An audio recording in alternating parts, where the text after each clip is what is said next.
Introduction. Glaucoma is a chronic eye disease where nerve cells in the retina and optic nerve gradually die, often causing blindness if untreated. For decades, the main proven treatment has been lowering intraocular pressure, IOP, the fluid pressure inside the eye, to slow damage. This is done with eye drops, laser, or surgery. But pressure isn't the whole story. Many patients still lose vision even when their pressure is well controlled. In fact, about one-third of treated patients eventually go blind in one eye, and some people, so-called normal tension glaucoma, get damage even with normal pressure. These facts tell us that simply draining fluid is not enough. Glaucoma is fundamentally a neurodegenerative disease. Nerves are dying. Scientists are now exploring whether new drugs can modify the disease itself rather than just treating pressure, by protecting the nerves and improving the eye's blood supply. In this article, we'll explain what disease-modifying means in glaucoma and why it's exciting. We'll look at the importance of ocular blood flow and the endothelin pathway, which can choke blood vessels, and how improving blood flow or cell health might save vision. We'll also cover PR01, a new drug in development by Perfuse Therapeutics, now owned by Bayer, which targets endothelin. We'll weigh the evidence, what's been shown so far in small trials, what's still uncertain, and discuss what the future might hold in 3-10 years. The tone is hopeful but realistic. Disease-modifying therapies could change how we treat glaucoma, but they are not cures, at least not yet. What disease-modifying means in glaucoma? A disease-modifying therapy is one that changes the course of the disease itself, instead of just relieving symptoms. In glaucoma, that would mean a drug that actually slows or stops the nerve cell death in the eye, not just reduces pressure. It's a bit like how some arthritis drugs do more than just mask pain by slowing joint damage. For glaucoma, the idea is often called neuroprotection, protecting the retinal ganglion cells, RGCs, the neurons that carry vision signals from the eye to the brain. A classic definition says neuroprotection is treating glaucoma by a mechanism independent of lowering IOP.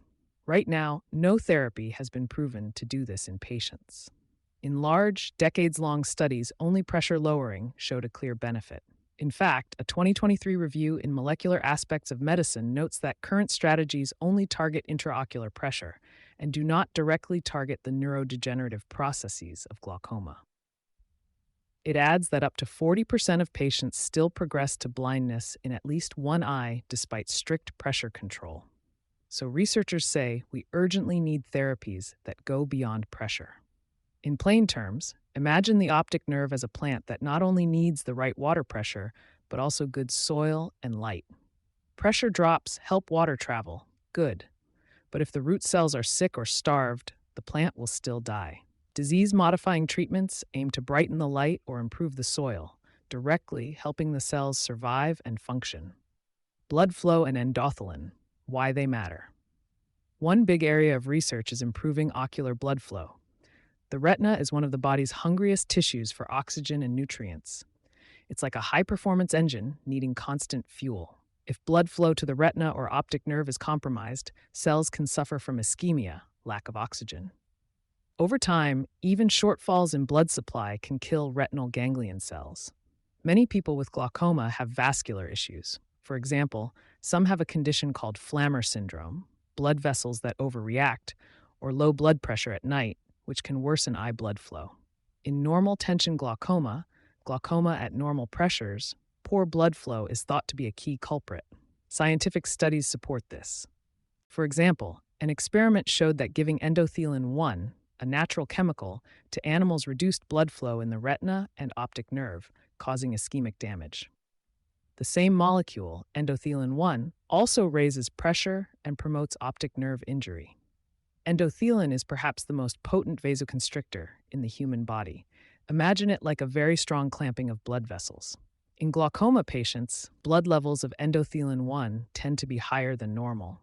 Researchers even found that blocking endothelin receptors in healthy animals had no effect on normal flow, but giving extra endothelin caused a big drop in blood flow. In other words, endothelin ramps up only when things are already bad. Why is this important? If endothelin-1 is high in glaucoma, it could constrict the small vessels in the eye, depriving nerve cells of oxygen.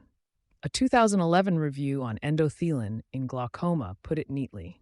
Increased endothelin can lead to pathological changes in the retina and optic nerve head, which is assumed to contribute to the degeneration of retinal ganglion cells.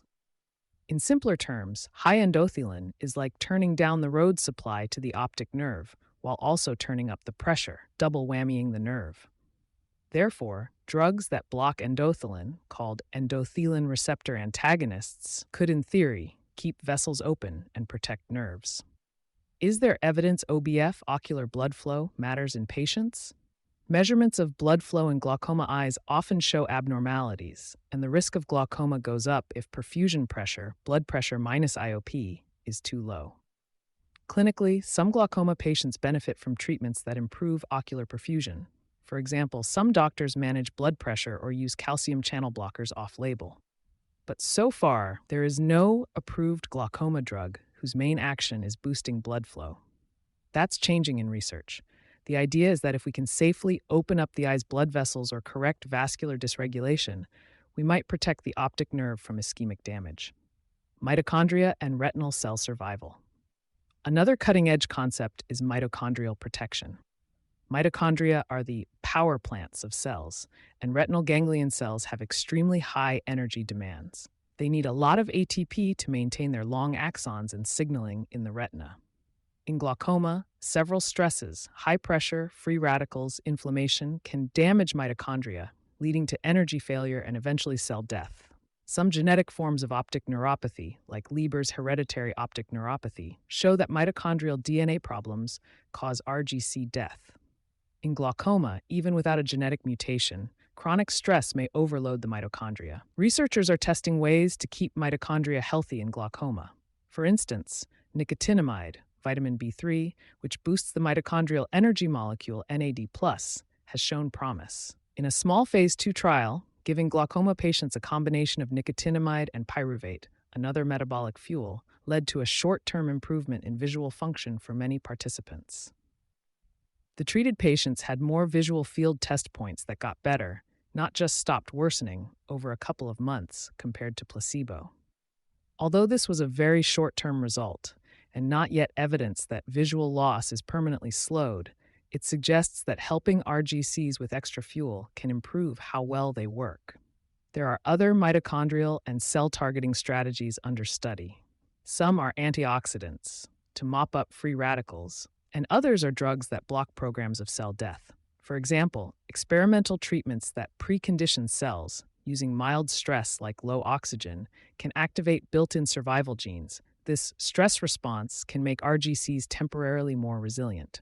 Another approach is using neurotrophic factors, like brain-derived neurotrophic factor or BDNF, or growth factors to encourage cell survival.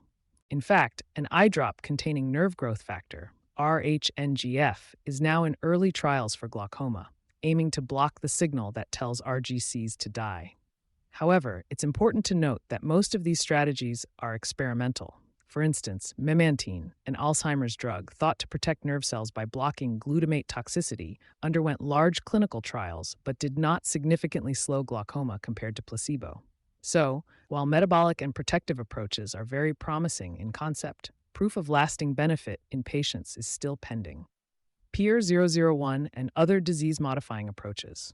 A big hope in the field right now is a drug called PIR-001 from Perfuse Therapeutics, soon to be Bayer, an intravitreal inside-the-eye implant of an endothelin receptor antagonist. This is exactly the strategy of blocking endothelin discussed above. PIR-001 slowly releases a small molecule that blocks endothelin receptors in the eye every 6 months or so. The idea is to keep eye blood vessels open, reduce inflammation, and protect retinal cells, in addition to helping lower pressure through better outflow. What do we know about PIR-01 so far? Perfuse and Bayer have released encouraging early results. In a phase 1/2A study presented in 2025, a single PIR-001 injection improved visual function and retinal structure compared to control over 24 weeks. In plain terms, patients who got PIR-001 not only saw better on tests, but their optic nerve scans, like OCT, looked healthier. Importantly, they also measured that ocular blood flow increased in treated eyes, confirming the drug was hitting its target. In a later phase 2 trial, the companies report that some glaucoma patients actually gained vision back over 6 months, what they call reversed progressive vision loss, while controls continued to worsen.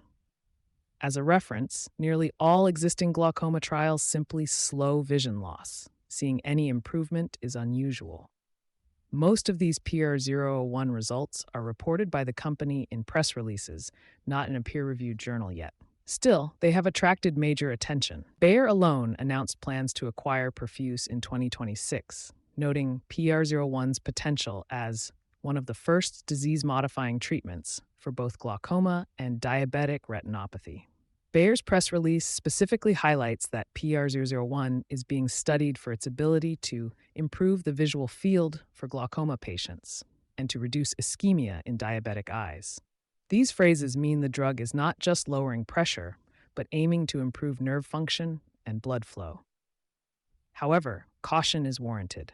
These results so far come from small trials, tens of patients, and company press statements.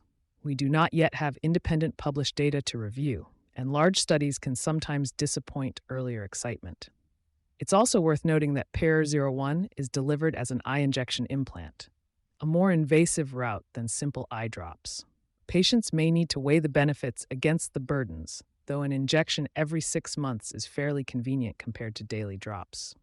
Other disease-modifying ideas are still at an earlier stage. For example, eye drops or devices delivering neurotrophic factors like NGF are in early trials, and lifestyle strategies like exercise or supplements are being explored.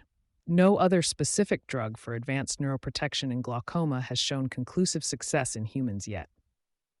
Evidence: strong versus speculative. What evidence do we have? Strong evidence exists that lowering IOP helps most patients. This is supported by decades of clinical trials. Beyond that, evidence is still emerging. The Perfuse-Bayer data on PR01 are intriguing but preliminary. Similarly, the nicotinamide trial showed short-term vision improvements, but it's not known if that will translate into long-term protection. Animal and laboratory studies give strong rationale for these approaches. E.g., it's well documented that ischemia and mitochondrial damage hurt RGCs, but animal models don't always predict human outcomes. On the weak or speculative side, many treatments that looked good in the lab have failed in people. Besides memantine, other antioxidants and supplements have had mixed results outside early studies. Gene therapies or stem cell treatments are theoretically possible, but at this point, they are more futuristic and not in any advanced glaucoma trials. We also don't know the full risks of some neuroprotective agents in the eye. In short, we are optimistic but not proven. The therapies could slow glaucoma by protecting nerves, but that remains to be firmly established in clinical studies. Looking ahead, 3-10 years. What might realistically reach patients in the next decade? The short answer is, hopefully something, but it will take time. If PR01's mid-stage trials, phase 2b/3, are successful, an FDA or EMA approval could be possible by the early 2030s. That's roughly 7 to 10 years away. In the nearer term, 3 to 5 years, we'll see more results from ongoing trials. For instance, Perfuse planned a pivotal trial in late 2025. Its outcomes in 2-3 years will be key. Other companies and academic groups are likely testing the related endothelin blockers and neuroprotective drops. Some changes don't require new FDA approvals. Doctors might start recommending vitamins or supplements like nicotinamide off-label if larger studies confirm benefits, since it's relatively low risk. There might also be new uses of existing drugs, for example, calcium channel blockers for vascular support, guided by research. Importantly, ophthalmologists and patients should stay informed. About 20 years ago, no one expected the first selective Rho kinase inhibitor, nitarsudil, and eno-donating prostaglandin, latanoprostene bunod, would come along. It's possible that even treatments designed for other eye diseases, like implants for retina ischemia in diabetic patients, could be tested in glaucoma too. That said, it's realistic to say we're not about to cure glaucoma in the next few years. Even if disease-modifying drugs do arrive, they will likely be added on top of the standard IOP-lowering treatments, not replacing them entirely. In the best case scenario, a patient might keep taking pressure-lowering drops and also get an injection or eye drop that helps protect their optic nerve. Over 10 years, we may see gradual improvements, some patients maintaining vision longer, fewer advancing to blindness. But we must also be prepared for setbacks. Clinical research is full of surprises, both good and bad. If a large trial fails, as happened with memantine, that is valuable information too, guiding researchers to other targets. Conclusion: the search for disease-modifying glaucoma treatments is one of the most exciting areas in eye research today. The basic idea is clear. Pressure lowering helps many patients, but not all. Improving blood flow, blocking harmful molecules like endothelin, and directly strengthening nerve cells could in principle protect vision further. New drugs like PER-001 are putting these ideas to the test. Early signs are encouraging. For example, one trial reported improved optic nerve blood flow and vision with an endothelin blocker. But we have to remember the early stage of this work. For now, the best approach remains diligent eye pressure control and regular checkups, as proven by long-term studies. Patients should discuss with their doctors about lifestyle factors, like blood pressure, exercise, nutrition, that support eye health. Over the next 5 to 10 years, we may realistically see the first drug approved to slow glaucoma by protecting nerves, a milestone, though still far from a cure. Until then, it's wise to be hopeful, but cautious. Each new research finding brings us a step closer, but no magic bullet has emerged yet. Science is making progress. One day, these strategies might transform glaucoma care, but it will be a process. Patients can look forward to more tools while still relying on the treatments that are proven today. Summary: lowering eye pressure remains the mainstay for glaucoma, but it doesn't halt disease for everyone. Researchers are pursuing disease-modifying therapies, aiming to directly protect retinal nerves by improving blood flow, blocking vasoconstrictors like endothelin, and boosting cellular energy. The drug PER-001, an endothelin blocker implant, is a leading example. Early results suggest it can increase optic nerve blood flow and even improve vision in some patients.